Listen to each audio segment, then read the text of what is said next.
Орал не дейді екен, қандай нәтиже айтады екен деп мен күтіп отырған шығарсыздар. 38-ге дейін ешқандай реклама алып, өзіме бір жаңағыдай дұрыс ақпарат болмаған нәрсені айтқан емеспін. Мен кеше сол 17 күні ББС-ке келген болатын Алматы қаласына. 18 күні клиникаға барып, өзімнің жауабым бойынша маммологияға бардым. Сол жерде көрсеттім, сол кісіге УЗИ жасаттым. Осы жерде 99-дан 18 киста бар и бір полип бар деп айтқан болатын. Бірақ онымен шектелмей, мен екінші Маммавита деген осы клиниканы Инстаграм парақшасынан көріп жүретінмін. Сол жерге келіп қаралдым, яғни екі диагнозымды салыстырдым. Бұл жерде Маммавитаның берген диагнозы, бұл жерде полип емес деді. 99-дан 18 киста емес, киста сізде көп деді. Оны санау мүмкін емес. Ең үлкен кисталарды біз спирич арқылы сорып алып тастаймыз деді.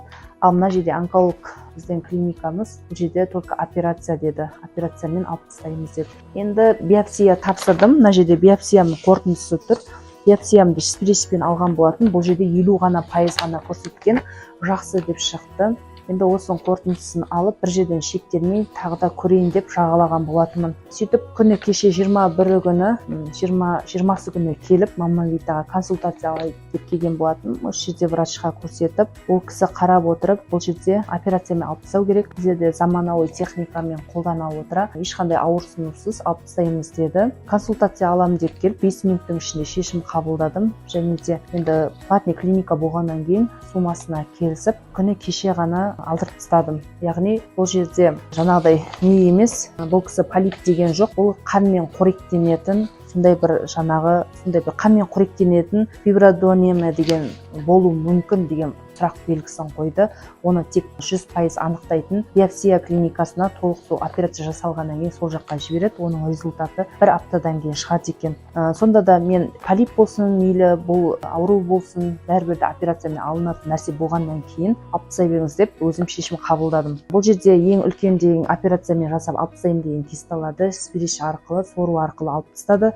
Және сол өзінің қойған жаңағы полип деп берген нәрсесін онда тоже операциямен алып тастады. Оны пышаққа түскен жоқпын. Өздеріңіз көріп отырады екенсіздер телевизордан. Тура сол сияқты осы аппарат арқылы алады екен. Бұл аппараттан бір точкаға кіреді, яғни көріп отырасыз телевизорден. Осының ұшында өзінің пышағы болады екен. Осы пышағын келтіре отырып, осымен алып тастайды, яғни өзің қарап сөйлеп отырасыз. Өте заманауи құсыны шығарған екен. Ешқандай ауырсыны болған жоқ. Кешкісін үйге бардым. Үйге барғаннан кейін сәл күш қуаты кеткеннен кейін Немесел деген таблетка порошокты ішіп алдым. Одан кейін жақсы болдым, ешқандай әсері жоқ. Бүгін келдім, 21 күні кеше жасатсам, бүгін келіп осмотрдан өттім. Барлығы жақсы, ештеңе жоқ.